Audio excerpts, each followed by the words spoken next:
transgender Bill of Rights. Transgender Bill of Rights explicitly, and he co-sponsored it, mandated that boys compete against girls' sports. What he wants you thinking about is kids in bathrooms, so you're not thinking about women in hospitals, because it's indefensible.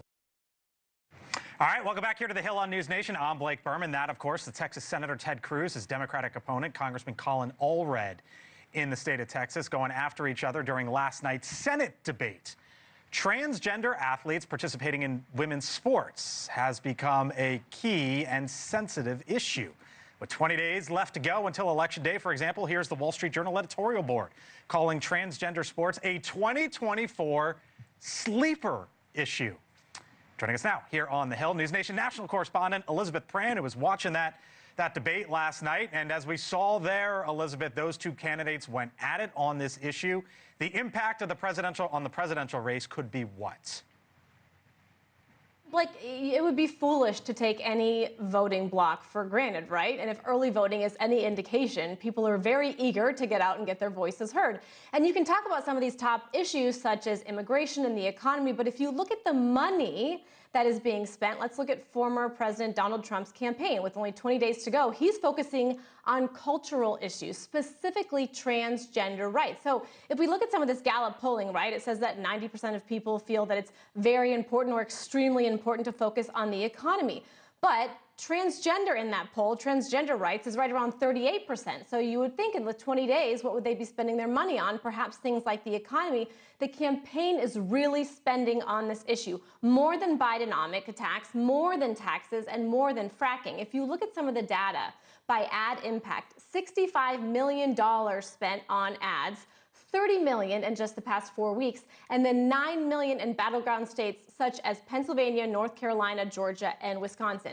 And we know, you could tell us until you're blue in the face, no pun intended, those are very important states to be spending money on. And if you listen to former President Donald Trump just today, he continued the rhetoric speaking about transgender athletes, so biological men or boys competing in female sports, biological women's sports. Listen here. We're not going to let it happen. You just ban it. The president bans it. You just don't let it happen. Not a big deal. All right, if you look at some of the polling in swing states when it comes to female voters, Blake, former Vice President Harris is leading in 6 out of the 7 states. And if you push that campaign, when they talk about social issues, you know this better than anyone, they seem to very much focus on abortion rights. Blake, back to you. Elizabeth Prann, live for us tonight. Elizabeth, thank you. Joining me now here on the Hill, full panel tonight. Denise Gitsham, NewsNation political contributor. Of course, Chris Steyerwalt, Julia Manchester, Brad Howard as well, who is a Democratic strategist. Hello to you all. Nice to have you all in. All of you. Spoken to you to start.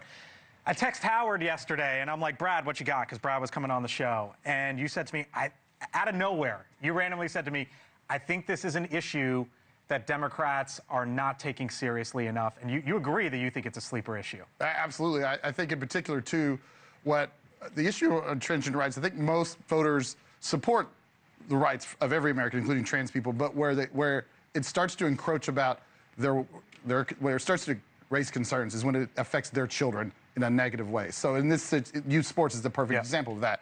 Empowering one may make your daughter not be able to achieve what she otherwise would be able to. And so that's a very real concern that the LGBTQ plus community must address. And in Democratic circles, we don't have a good answer on it right now.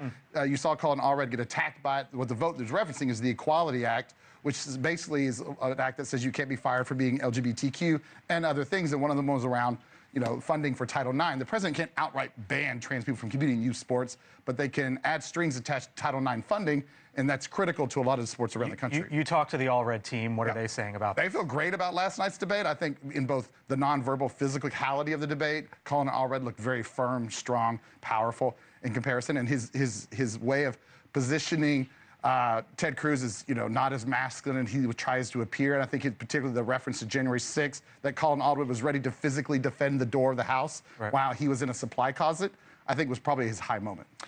Back to this issue, the president says he's going to ban it. You're an attorney. You can't just ban it.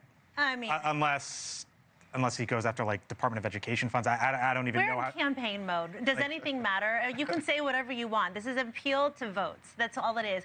And as a woman who attended Wellesley College, a place where it was a bastion of feminism, alma mater of Hillary Clinton, it shocks me that any woman would think that it would be okay for men to take yet another thing from us, which is our ability to compete on an equal playing field with other women. Look, inclusivity is such a noble pursuit in every regard of society. But when it comes to fairness, and that there's just this feeling that, this only goes one way. It only goes from men to women, dominating women in sports. But you don't see women going into men's sports and dominating there. And this is a hill that I'm willing to die on. It gives you a certain feeling. It speaks to the Democrats' inability to answer progressive calls that are so out of the mainstream, and where 70% of Americans think that this is an issue that should not be a consideration. Thank you for watching, and make sure you go to joinnn.com to find NewsNation on your television provider. And don't forget to click the red subscribe button below to get more of NewsNation's fact-driven, unbiased coverage.